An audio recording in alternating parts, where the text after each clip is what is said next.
नाणेघाट हा सह्याद्री पर्वतरांगेतील एक महत्त्वाचा घाट आहे, जो की कोकण आणि दख्खन या भागांना जोडतो. या भागातून प्रवास करणारे व्यापारी आणि प्रवासी नाणे हे टोल म्हणून देत होते, म्हणून त्याला नाणेघाट असे म्हणतात. ऐतिहासिक महत्त्व: सातवाहन काळात इसवी सन पहिले शतक ते दुसरे शतक सातवाहन राजांनी हा घाट व्यापारी मार्गासाठी विकसित केला. इथे दगडात कोरलेले शिलालेख गुहा आहेत, जे आजही पाहायला मिळतात. या शिलालेखामध्ये प्राचीन ब्राह्मी लिपीतील लेख, ज्यात सातवाहन राजांचा उल्लेख सापडतो. या शिलालेखामध्ये प्राचीन काळात दख्खन प्रदेशातील माल, मोती, मसाले, धान्य, लाकूड यांचा कोकण मार्गे अरब सागरावरून परदेशात व्यापार होत असे. नाणेघाट हा व्यापारी सांस्कृतिक देवाणघेवाणीचा महत्त्वाचा दुवा होता. घाटातून जाणाऱ्या व्यापाऱ्यांना नाणी टॅक्स द्यावी लागत होती.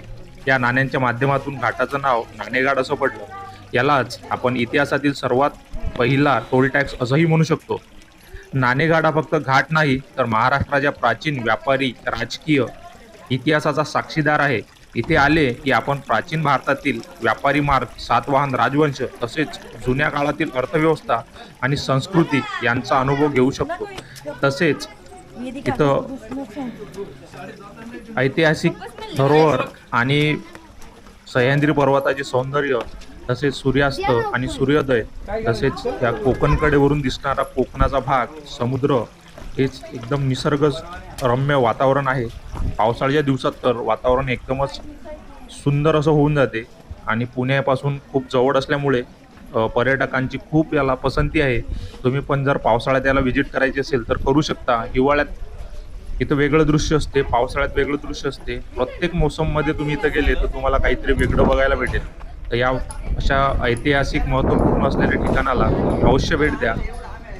नाणेघाट जाताना तुम्हाला शिवनेरी किल्ला लागतो, लेण्याद्री गणपती लागतो, त्यानंतर ओझरचा गणपती लागतो. अशा प्रकारे वेगवेगळे तुम्हाला पर्यटन स्थळे रस्त्याने तुम्ही भेट देऊ शकता.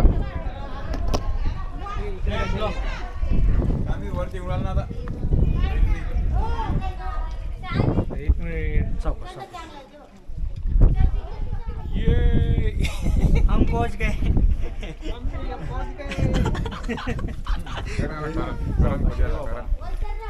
जाय तिथे